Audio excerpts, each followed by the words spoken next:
英語聞き流しリスニング、英語テキストと MP3 音声ダウンロードはホームページからご利用いただけます。88thpp.com 88thpp.com Vi. The Man with the Twisted Lip. Asa Whitney, brother of the late Elias Whitney, D.D., principal of the Theological College of St. George's, was much addicted to opium. The habit grew upon him, as I understand, from some foolish freak when he was at college, for having read De Quincey's description of his dreams and sensations, he had drenched his tobacco with laudanum in an attempt to produce the same effects. He found, as so many more have done, that the practice is easier to attain than to get rid of, and for many years he continued to be a slave to the drug, an object of mingled horror and pity to his friends and relatives. I can see him now, with yellow, pasty face, drooping lids, and pinpoint pupils, all huddled in a chair, the wreck and ruin of a noble man. One night, it was in June, '89, there came a ring to my bell, about the hour when a man gives his first yawn and glances at the clock. I sat up in my chair, and my wife laid her needlework down in her lap and made a little face of disappointment. "A patient," said she. "You'll have to go out." I groaned, for I was newly come back from a weary day. We heard the door open, a few hurried words, and then quick steps upon the linoleum. Our own door flew open, and a lady, clad in some dark-colored stuff, with a black veil, entered the room.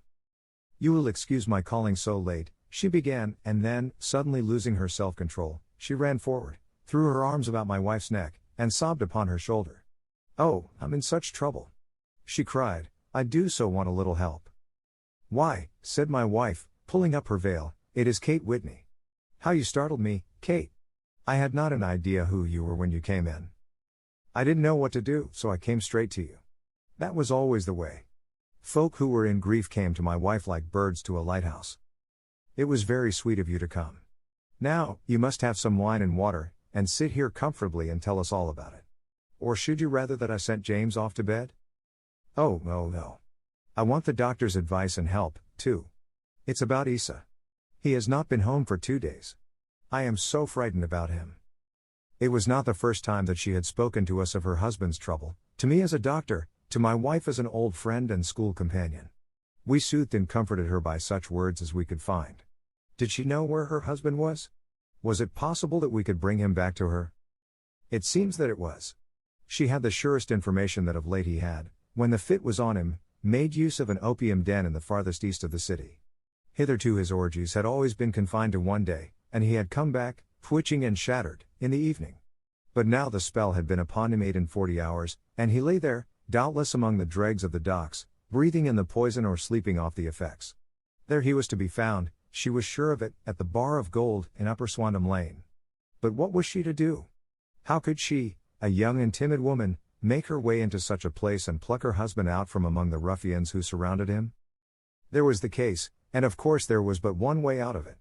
Might I not escort her to this place? And then, as a second thought, why should she come at all? I was Asa Whitney's medical advisor, and as such I had influence over him. I could manage it better if I were alone. I promised her on my word that I would send him home in a cab within 2 hours if he were indeed at the address which she had given me. And so in 10 minutes I had left my armchair and cheery sitting room behind me, and was speeding eastward in a hansom on a strange errand, as it seemed to me at the time, though the future only could show how strange it was to be. But there was no great difficulty in the first stage of my adventure. Upper Swandam Lane is a vile alley lurking behind the high wharves which line the north side of the river to the east of London Bridge. Between a slop shop and a gin shop, approached by a steep flight of steps leading down to a black gap like the mouth of a cave, I found the den of which I was in search. Ordering my cab to wait, I passed down the steps, worn hollow in the center by the ceaseless tread of drunken feet, and by the light of a flickering oil lamp above the door I found the latch and made my way into a long, low room, thick and heavy with the brown opium smoke, and terraced with wooden berths, like the forecastle of an emigrant ship. Through the gloom one could dimly catch a glimpse of bodies lying in strange fantastic poses, bowed shoulders, bent knees, heads thrown back, and chins pointing upward, with here and there a dark, lackluster eye turned upon the newcomer. Out of the black shadows there glimmered little red circles of light, now bright, now faint, as the burning poison waxed or waned in the bowls of the metal pipes. The most lay silent, but some muttered to themselves, and others talked together in a strange, low, monotonous voice, their conversation coming in gushes, and then suddenly tailing off into silence, each mumbling out his own thoughts and paying little heed to the words of his neighbor. At the farther end was a small brazier of burning charcoal, beside which on a three-legged wooden stool there sat a tall, thin old man, with his jaw resting upon his two fists, and his elbows upon his knees, staring into the fire. As I entered, a sallow Malay attendant had hurried up with a pipe for me and a supply of the drug, beckoning me to an empty berth. "Thank you. I have not come to stay," said I. "There is a friend of mine here, Mr. Isa Whitney, and I wish to speak with him." There was a movement and an exclamation from my right, and peering through the gloom, I saw Whitney, pale, haggard, and unkempt, staring out at me. "My God! It's Watson," said he. He was in a pitiable state of reaction, with every nerve in a twitter. "I say, Watson, what o'clock is it?" "Nearly 11. "Of what day?" "Of Friday, June 19th. "Good heavens! I thought it was Wednesday." "It is Wednesday. What do you want to frighten a chap for?" He sank his face onto his arms and began to sob in a high treble key. "I tell you that it is Friday, man. Your wife has been waiting this 2 days for you. You should be ashamed of yourself." "So I am.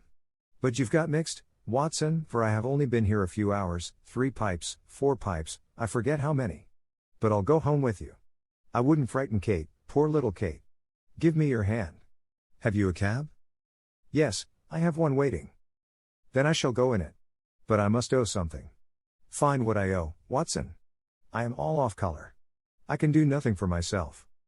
I walked down the narrow passage between the double row of sleepers, holding my breath to keep out the vile, stupefying fumes of the drug, and looking about for the manager. As I passed the tall man who sat by the brazier, I felt a sudden pluck at my skirt, and a low voice whispered, "Walk past me, and then look back at me." The words fell quite distinctly upon my ear. I glanced down. They could only have come from the old man at my side, and yet he sat now as absorbed as ever, very thin, very wrinkled, bent with age, an opium pipe dangling down from between his knees, as though it had dropped in sheer lassitude from his fingers.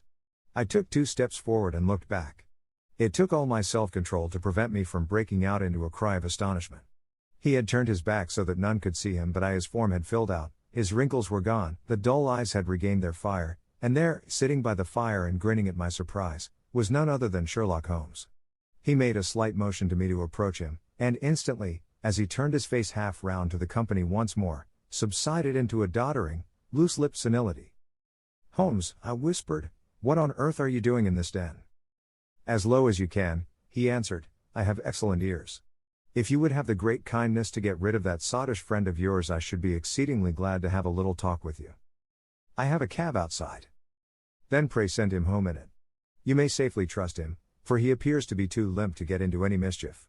I should recommend you also to send a note by the cabman to your wife to say that you have thrown in your lot with me. If you will wait outside, I shall be with you in 5 minutes." It was difficult to refuse any of Sherlock Holmes' requests, for they were always so exceedingly definite, and put forward with such a quiet air of mastery. I felt, however, that when Whitney was once confined in the cab my mission was practically accomplished, and for the rest, I could not wish anything better than to be associated with my friend in one of those singular adventures which were the normal condition of his existence. In a few minutes I had written my note, paid Whitney's bill, led him out to the cab, and seen him driven through the darkness. In a very short time a decrepit figure had emerged from the opium den, and I was walking down the street with Sherlock Holmes. For 2 streets he shuffled along with a bent back and an uncertain foot. Then, glancing quickly round, he straightened himself out and burst into a hearty fit of laughter. "I suppose, Watson," said he, "that you imagine that I have added opium smoking to cocaine injections, and all the other little weaknesses on which you have favored me with your medical views. I was certainly surprised to find you there. But not more so than I to find you. I came to find a friend. And I to find an enemy." "An enemy?" "Yes, one of my natural enemies, or, shall I say, my natural prey. Briefly, Watson, I am in the midst of a very remarkable inquiry, and I have hoped to find a clue in the incoherent ramblings of these sots, as I have done before now. Had I been recognized in the den my life would not have been worth an hour's purchase, for I have used it before now for my own purposes, and the rascally Lasker who runs it has sworn to have vengeance upon me. There is a trapdoor at the back of that building, near the corner of Paul's Wharf, which could tell some strange tales of what has passed through it upon the moonless nights." "What? You do not mean bodies?" Bodies, Watson. We should be rich men if we had £1,000 for every poor devil who has been done to death in that den. It is the vilest murder trap on the whole riverside, and I fear that Neville St. Clair has entered it never to leave it more. But our trap should be here. He put his two forefingers between his teeth and whistled shrilly, a signal which was answered by a similar whistle from the distance, followed shortly by the rattle of wheels and the clink of horses' hoofs. "Now, Watson," said Holmes, as a tall dog cart dashed up through the gloom, throwing out two golden tunnels of yellow light from its side lanterns. "You'll come with me, won't you? If I can be of use." "Oh, a trusty comrade is always of use, and a chronicler still more so. My room at the Cedars is a double-bedded one." "The Cedars?" "Yes, that is Mr. St. Clair's house. I am staying there while I conduct the inquiry." "Where is it, then?" "Near Lee, in Kent. We have a 7-mile drive before us." "But I am all in the dark." "Of course you are. You'll know all about it presently. Jump up here." "All right, John, we shall not need you. Here's half-a-crown. Look out for me tomorrow, about 11. Give her head. So long, then." He flicked the horse with his whip, and we dashed away through the endless succession of somber and deserted streets, which widened gradually, until we were flying across a broad balustraded bridge, with the murky river flowing sluggishly beneath us. Beyond lay another dull wilderness of bricks and mortar, its silence broken only by the heavy, regular footfall of the policeman, or the songs and shouts of some belated party of revelers. A dull rack was drifting slowly across the sky, and a star or two twinkled dimly here and there through the rifts of the clouds. Holmes drove in silence, with his head sunk upon his breast, and the air of a man who was lost in thought, while I sat beside him, curious to learn what this new quest might be which seemed to tax his powers so sorely, and yet afraid to break in upon the current of his thoughts. We had driven several miles, and were beginning to get to the fringe of the belt of suburban villas, when he shook himself, shrugged his shoulders, and lit up his pipe with the air of a man who has satisfied himself that he is acting for the best. "You have a grand gift of silence, Watson," said he. "It makes you quite invaluable as a companion. 'Pon my word, it is a great thing for me to have someone to talk to, for my own thoughts are not over pleasant. I was wondering what I should say to this dear little woman tonight when she meets me at the door. You forget that I know nothing about it. I shall just have time to tell you the facts of the case before we get to Lee. It seems absurdly simple, and yet, somehow I can get nothing to go upon. There's plenty of thread, no doubt, but I can't get the end of it into my hand. Now, I'll state the case clearly and concisely to you, Watson, and maybe you can see a spark where all is dark to me." "Proceed, then." "Some years ago, to be definite, in May, 1884, there came to Lee a gentleman, Neville St. Clair by name, who appeared to have plenty of money. He took a large villa, laid out the grounds very nicely, and lived generally in good style. By degrees he made friends in the neighborhood, and in 1887 he married the daughter of a local brewer, by whom he now has 2 children. He had no occupation, but was interested in several companies and went into town as a rule in the morning, returning by the 5:14 from Cannon Street every night. Mr. St. Clair is now 37 years of age, is a man of temperate habits, a good husband, a very affectionate father, and a man who is popular with all who know him. I may add that his whole debts at the present moment, as far as we have been able to ascertain, amount to £88 tens, while he has £220 standing to his credit in the Capital and Counties Bank. There is no reason, therefore, to think that money troubles have been weighing upon his mind. Last Monday Mr. Neville St. Clair went into town rather earlier than usual, remarking before he started that he had 2 important commissions to perform, and that he would bring his little boy home a box of bricks. Now, by the merest chance, his wife received a telegram upon this same Monday, very shortly after his departure, to the effect that a small parcel of considerable value which she had been expecting was waiting for her at the offices of the Aberdeen Shipping Company. Now, if you are well up in your London, you will know that the office of the company is in Fresno Street, which branches out of Upper Swandam Lane, where you found me tonight. Mrs. St. Clair had her lunch, started for the city, did some shopping, proceeded to the company's office, got her packet, and found herself at exactly 4:35 walking through Swandam Lane on her way back to the station. Have you followed me so far? It is very clear. If you remember, Monday was an exceedingly hot day, and Mrs. St. Clair walked slowly, glancing about in the hope of seeing a cab, as she did not like the neighborhood in which she found herself.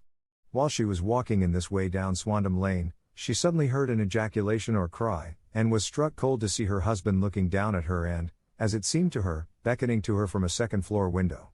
The window was open, and she distinctly saw his face, which she describes as being terribly agitated. He waved his hands frantically to her, and then vanished from the window so suddenly that it seemed to her that he had been plucked back by some irresistible force from behind.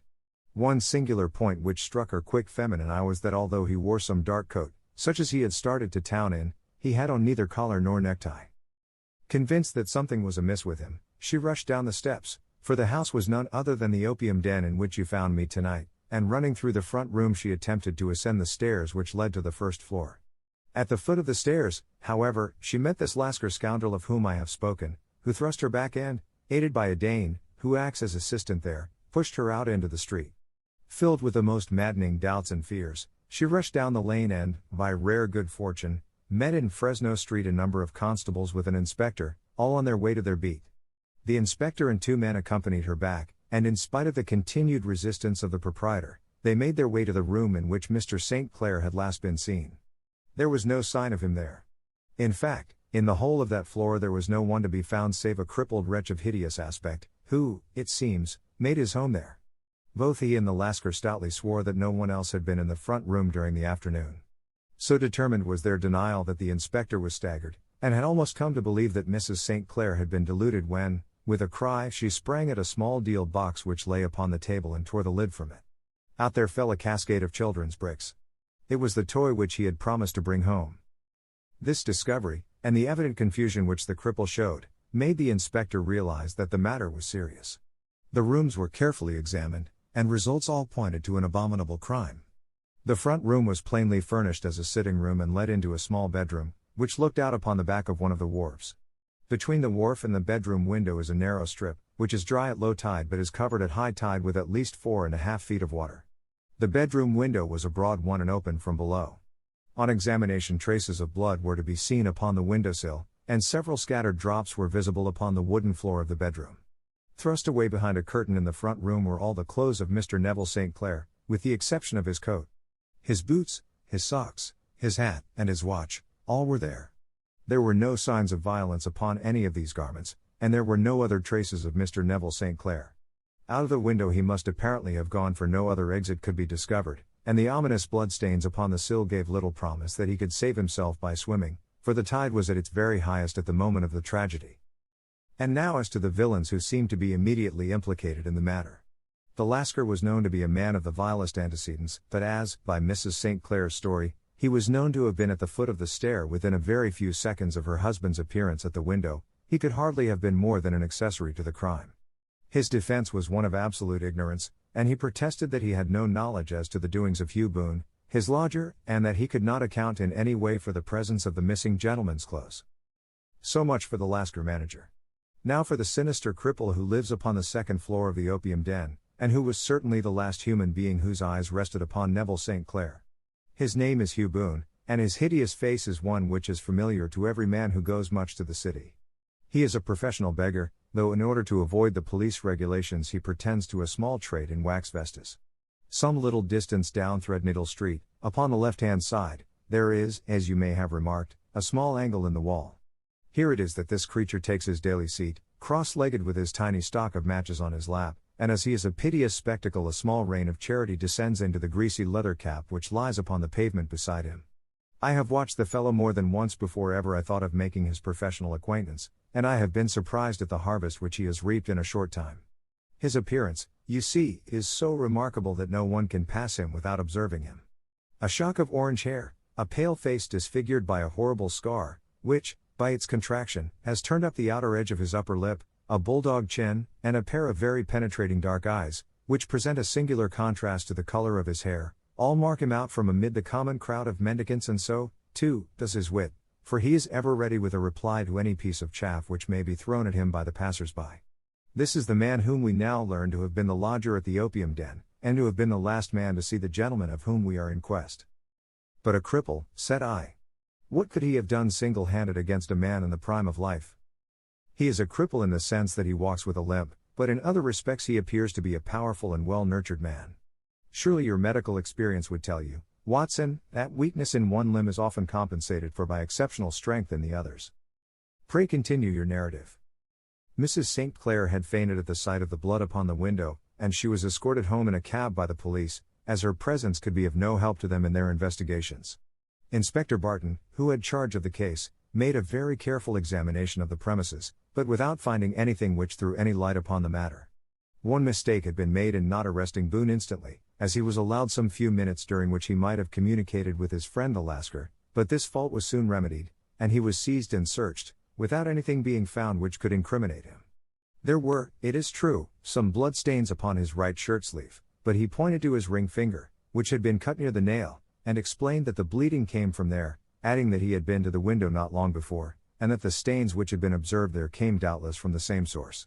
He denied strenuously having ever seen Mr. Neville St. Clair and swore that the presence of the clothes in his room was as much a mystery to him as to the police. As to Mrs. St. Clair's assertion that she had actually seen her husband at the window, he declared that she must have been either mad or dreaming. He was removed, loudly protesting, to the police station, while the inspector remained upon the premises in the hope that the ebbing tide might afford some fresh clue. And it did, though they hardly found upon the mudbank what they had feared to find. It was Neville St. Clair's coat, and not Neville St. Clair, which lay uncovered as the tide receded. And what do you think they found in the pockets? I cannot imagine. No, I don't think you would guess. Every pocket stuffed with pennies and halfpennies, 421 pennies and 270 halfpennies. It was no wonder that it had not been swept away by the tide. But a human body is a different matter. There is a fierce eddy between the wharf and the house. It seemed likely enough that the weighted coat had remained when the stripped body had been sucked away into the river. But I understand that all the other clothes were found in the room.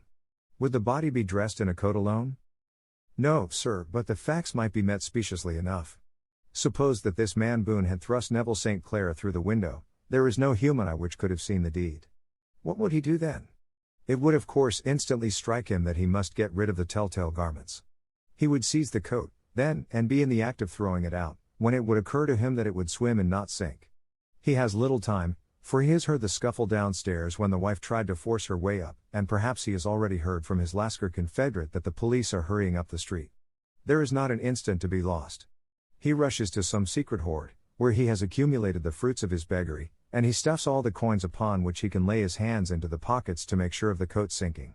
He throws it out, and would have done the same with the other garments had not he heard the rush of steps below, and only just had time to close the window when the police appeared. It certainly sounds feasible.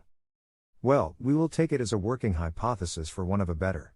Boone, as I have told you, was arrested and taken to the station, but it could not be shown that there had ever before been anything against him. He had for years been known as a professional beggar, but his life appeared to have been a very quiet and innocent one. There the matter stands at present, and the questions which have to be solved: what Neville St. Clair was doing in the opium den, what happened to him when there, where is he now, and what Hugh Boone had to do with his disappearance, are all as far from a solution as ever. I confess that I cannot recall any case within my experience which looked at the first glance so simple and yet which presented such difficulties.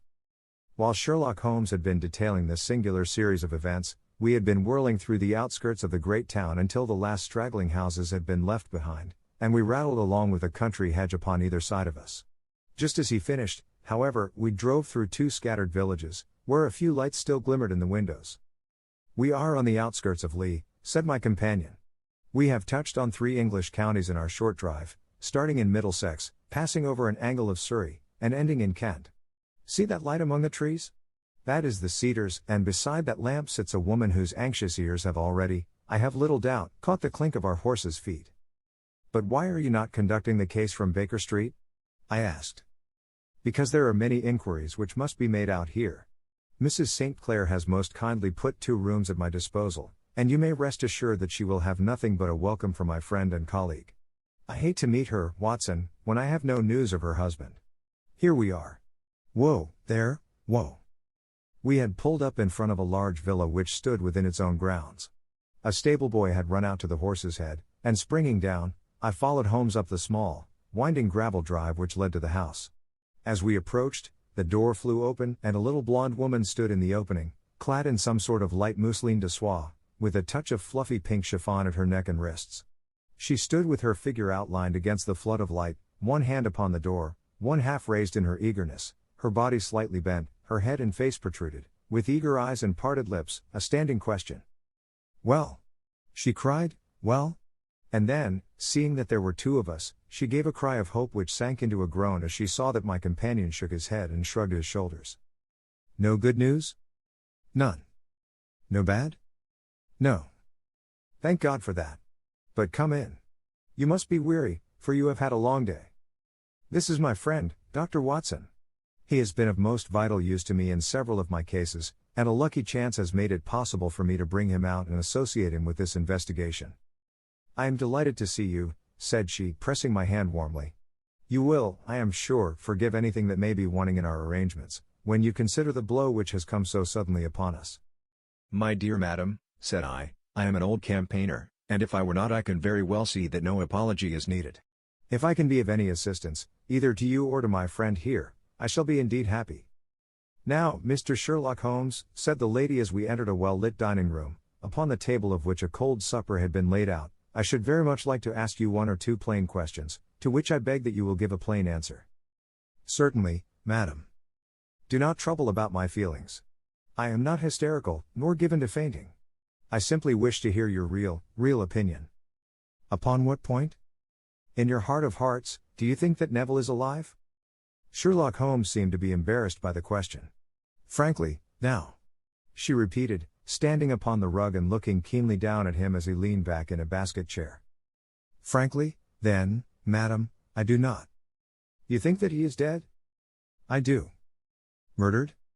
I don't say that. Perhaps. And on what day did he meet his death? On Monday. Then perhaps, Mr. Holmes, you will be good enough to explain how it is that I have received a letter from him today. Sherlock Holmes sprang out of his chair as if he had been galvanized. What? He roared. Yes, today. She stood smiling, holding up a little slip of paper in the air. May I see it? Certainly. He snatched it from her in his eagerness, and smoothing it out upon the table he drew over the lamp and examined it intently. I had left my chair and was gazing at it over his shoulder. The envelope was a very coarse one and was stamped with the Gravesend postmark and with the date of that very day, or rather of the day before, for it was considerably after midnight. Coarse writing, murmured Holmes. Surely this is not your husband's writing, madam. No, but the enclosure is. I perceive also that whoever addressed the envelope had to go and inquire as to the address. How can you tell that? The name, you see, is in perfectly black ink, which has dried itself. The rest is of the grayish color, which shows that blotting paper has been used. If it had been written straight off, and then blotted, none would be of a deep black shade. This man has written the name, and there has then been a pause before he wrote the address, which can only mean that he was not familiar with it. It is, of course, a trifle, but there is nothing so important as trifles. Let us now see the letter. Ha! There has been an enclosure here. Yes, there was a ring. His signet ring. And you are sure that this is your husband's hand? One of his hands. One? His hand when he wrote hurriedly. It is very unlike his usual writing, and yet I know it well. Dearest, do not be frightened. All will come well. There is a huge error which it may take some little time to rectify. Wait in patience. Neville. Written in pencil upon the flyleaf of a book, octavo size, no watermark. Posted today in Gravesend by a man with a dirty thumb. Ha! And the flap has been gummed, if I am not very much in error, by a person who had been chewing tobacco. And you have no doubt that it is your husband's hand, madam? None. Neville wrote those words. And they were posted today at Gravesend. Well, Mrs. St. Clair, the clouds lighten, though I should not venture to say that the danger is over. But he must be alive, Mr. Holmes. Unless this is a clever forgery to put us on the wrong scent. The ring, after all, proves nothing. It may have been taken from him. No, it is his very own writing. Very well. It may, however, have been written on Monday and only posted today. That is possible. If so, much may have happened between. Oh, you must not discourage me, Mr. Holmes. I know that all is well with him. There is so keen a sympathy between us that I should know if evil came upon him. On the very day that I saw him last he cut himself in the bedroom, and yet I in the dining room rushed upstairs instantly with the utmost certainty that something had happened. Do you think that I would respond to such a trifle and yet be ignorant of his death? I have seen too much not to know that the impression of a woman may be more valuable than the conclusion of an analytical reasoner. And in this letter you certainly have a very strong piece of evidence to corroborate your view. But if your husband is alive and able to write letters, why should he remain away from you? I cannot imagine. It is unthinkable. And on Monday he made no remarks before leaving you? No. And you were surprised to see him in Swandam Lane? Very much so. Was the window open? Yes. Then he might have called to you? He might. He only, as I understand, gave an inarticulate cry? Yes. A call for help, you thought? Yes. He waved his hands. But it might have been a cry of surprise. Astonishment at the unexpected sight of you might cause him to throw up his hands. It is possible. And you thought he was pulled back? He disappeared so suddenly. He might have leapt back. You did not see anyone else in the room? No, but this horrible man confessed to having been there, and the Lascar was at the foot of the stairs. Quite so. Your husband, as far as you could see, had his ordinary clothes on? But without his collar or tie. I distinctly saw his bare throat. Had he ever spoken of Swandam Lane? Never. Had he ever showed any signs of having taken opium? Never. Thank you, Mrs. St. Clair. Those are the principal points about which I wish to be absolutely clear. We shall now have a little supper and then retire, for we may have a very busy day tomorrow. A large and comfortable double-bedded room had been placed at our disposal, and I was quickly between the sheets, for I was weary after my night of adventure. Sherlock Holmes was a man, however, who, when he had an unsolved problem upon his mind, would go for days, and even for a week, without rest, turning it over, rearranging his facts, looking at it from every point of view until he had either fathomed it or convinced himself that his data were insufficient. It was soon evident to me that he was now preparing for an all-night sitting. He took off his coat and waistcoat, put on a large blue dressing gown, and then wandered about the room collecting pillows from his bed and cushions from the sofa and armchairs. With these he constructed a sort of Eastern divan, upon which he perched himself cross-legged, with an ounce of shag tobacco and a box of matches laid out in front of him. In the dim light of the lamp I saw him sitting there, an old briar pipe between his lips, his eyes fixed vacantly upon the corner of the ceiling, the blue smoke curling up from him, silent, motionless, with a light shining upon his strong-set aquiline features. So he sat as I dropped off to sleep, and so he sat when a sudden ejaculation caused me to wake up, and I found the summer sun shining into the apartment.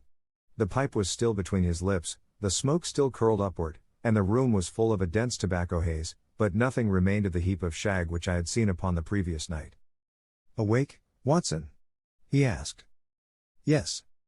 "Game for a morning drive?" "Certainly." "Then dress.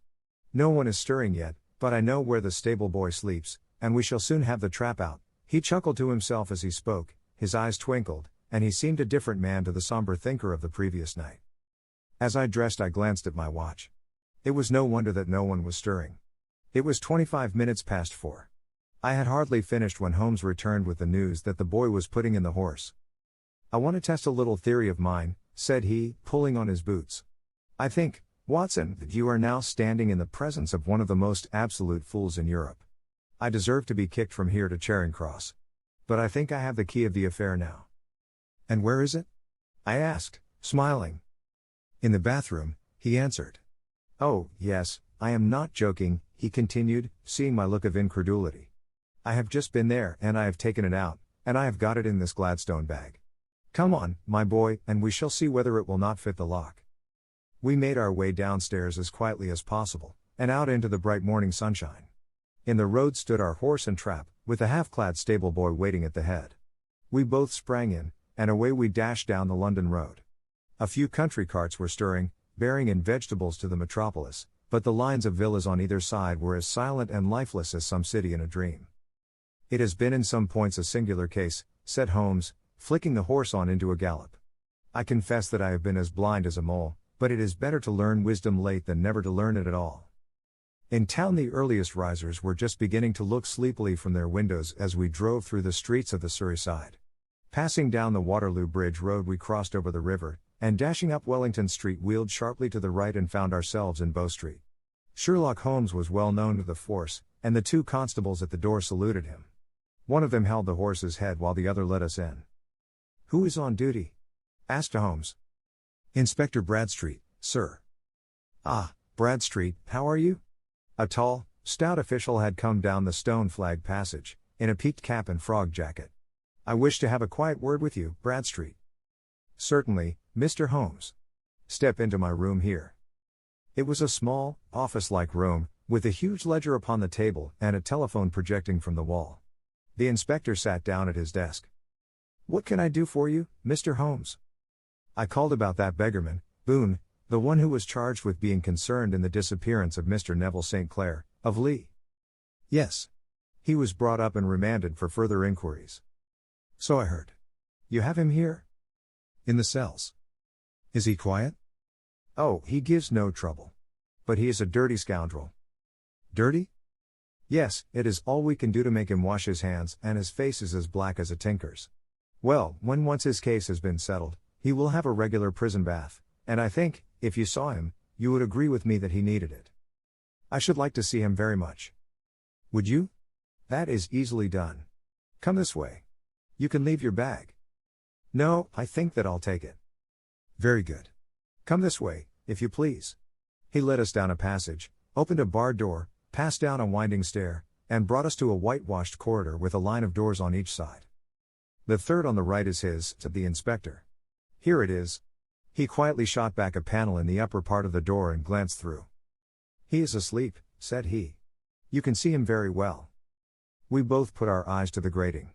The prisoner lay with his face towards us, in a very deep sleep, breathing slowly and heavily. He was a middle-sized man, coarsely clad as became his calling, with a colored shirt protruding through the rent in his tattered coat.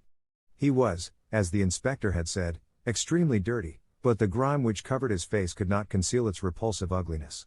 A broad wool from an old scar ran right across it from eye to chin, and by its contraction had turned up one side of the upper lip, so that 3 teeth were exposed in a perpetual snarl.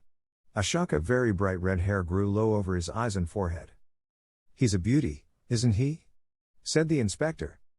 "He certainly needs a wash," remarked Holmes. "I had an idea that he might, and I took the liberty of bringing the tools with me." He opened the Gladstone bag as he spoke, and took out, to my astonishment, a very large bath sponge. You are a funny one," chuckled the inspector. "Now, if you will have the great goodness to open that door very quietly, we will soon make him cut a much more respectable figure." "Well, I don't know why not," said the inspector. "He doesn't look a credit to the Bow Street cells, does he?" He slipped his key into the lock, and we all very quietly entered the cell. The sleeper half turned, and then settled down once more into a deep slumber. Holmes stooped to the water jug, moistened his sponge, and then rubbed it twice vigorously across and down the prisoner's face. "Let me introduce you," he shouted, "to Mr. Neville St. Clair, of Lee, in the county of Kent." Never in my life have I seen such a sight. The man's face peeled off under the sponge like the bark from a tree. Gone was the coarse brown tint. Gone, too, was the horrid scar which had seamed it across, and the twisted lip which had given the repulsive sneer to the face. A twitch brought away the tangled red hair, and there, sitting up in his bed, was a pale, sad-faced, refined-looking man, black-haired and smooth-skinned, rubbing his eyes and staring about him with sleepy bewilderment. Then suddenly realizing the exposure, he broke into a scream and threw himself down with his face to the pillow. "Great heavens," cried the inspector, "it is, indeed, the missing man. I know him from the photograph." The prisoner turned with the reckless air of a man who abandons himself to his destiny. "Be it so," said he. "And pray what am I charged with?" "With making away with Mr. Neville Street." "Oh, come, you can't be charged with that unless they make a case of attempted suicide of it," said the inspector with a grin. "Well, I have been 27 years in the force, but this really takes the cake. If I am Mr. Neville St. Clair, then it is obvious that no crime has been committed, and that, therefore, I am illegally detained." "No crime, but a very great error has been committed," said Holmes. "You would have done better to have trusted your wife." "It was not the wife, it was the children," groaned the prisoner. "God help me, I would not have them ashamed of their father. My God! What an exposure! What can I do?" Sherlock Holmes sat down beside him on the couch and patted him kindly on the shoulder. "If you leave it to a court of law to clear the matter up," said he, "of course you can hardly avoid publicity. On the other hand, if you convince the police authorities that there is no possible case against you, I do not know that there is any reason that the details should find their way into the papers. Inspector Bradstreet would, I am sure, make notes upon anything which you might tell us and submit it to the proper authorities. The case would then never go into court at all." "God bless you," cried the prisoner passionately. "I would have endured imprisonment, even execution, rather than have left my miserable secret as a family blot to my children. You are the first who have ever heard my story.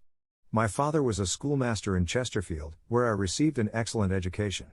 I traveled in my youth, took to the stage, and finally became a reporter on an evening paper in London. One day my editor wished to have a series of articles upon begging in the metropolis, and I volunteered to supply them. There was the point from which all my adventures started. It was only by trying begging as an amateur that I could get the facts upon which to base my articles.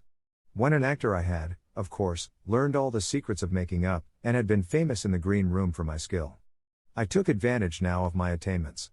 I painted my face, and to make myself as pitiable as possible I made a good scar and fixed one side of my lip in a twist by the aid of a small slip of flesh-colored plaster. Then with a red head of hair, and an appropriate dress, I took my station in the business part of the city, ostensibly as a match seller but really as a beggar. For 7 hours I plied my trade, and when I returned home in the evening I found to my surprise that I had received no less than 26s. 4d.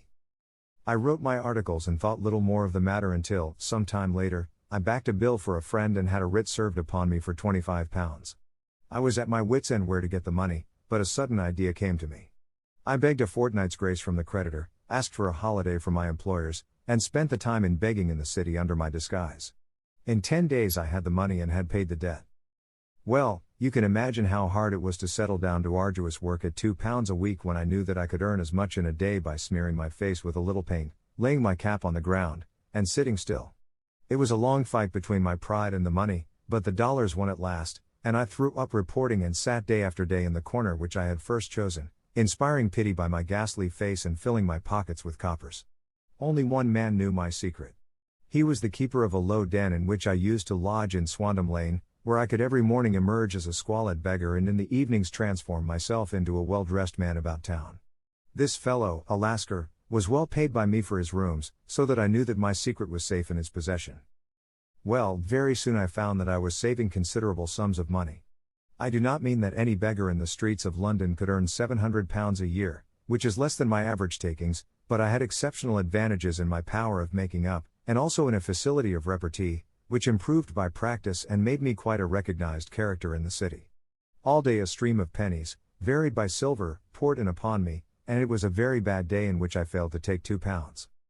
As I grew richer I grew more ambitious, took a house in the country, and eventually married, without anyone having a suspicion as to my real occupation. My dear wife knew that I had business in the city. She little knew what. Last Monday I had finished for the day and was dressing in my room above the opium den when I looked out of my window and saw, to my horror and astonishment, that my wife was standing in the street, with her eyes fixed full upon me. I gave a cry of surprise, threw up my arms to cover my face, and, rushing to my confidant, the Lascar, entreated him to prevent anyone from coming up to me. I heard her voice downstairs, but I knew that she could not ascend. Swiftly I threw off my clothes, pulled on those of a beggar, and put on my pigments and wig. Even a wife's eyes could not pierce so complete a disguise. But then it occurred to me that there might be a search in the room, and that the clothes might betray me. I threw open the window, reopening by my violence a small cut which I had inflicted upon myself in the bedroom that morning. Then I seized my coat, which was weighted by the coppers which I had just transferred to it from the leather bag in which I carried my takings. I hurled it out of the window, and it disappeared into the Thames. The other clothes would have followed, but at that moment there was a rush of constables up the stair, and a few minutes after I found, I confess, to my relief, that instead of being identified as Mr. Neville St. Clair, I was arrested as his murderer. I do not know that there is anything else for me to explain. I was determined to preserve my disguise as long as possible, and hence my preference for a dirty face. Knowing that my wife would be terribly anxious, I slipped off my ring and confided it to the Lascar at a moment when no constable was watching me, together with a hurried scrawl, telling her that she had no cause to fear. That note only reached her yesterday, said Holmes. Good God! What a week she must have spent. The police have watched this Lascar, said Inspector Bradstreet, and I can quite understand that he might find it difficult to post a letter unobserved. Probably he handed it to some sailor customer of his, who forgot all about it for some days. That was it, said Holmes, nodding approvingly. I have no doubt of it. But have you never been prosecuted for begging? Many times, but what was a fine to me? It must stop here, however, said Bradstreet. If the police are to hush this thing up, there must be no more of Hugh Boone. I have sworn it by the most solemn oaths which a man can take. In that case I think that it is probable that no further steps may be taken. But if you are found again, then all must come out. I am sure, Mr. Holmes, that we are very much indebted to you for having cleared the matter up. I wish I knew how you reach your results. I reached this one, said my friend, by sitting upon 5 pillows and consuming an ounce of shag. I think, Watson, that if we drive to Baker Street we shall just be in time for breakfast. 物語の続きは、ホームページからお聞きいただけます。また、テキスト、MP3 ダウンロードも合わせてご利用ください。88thpp.com 88thpp.com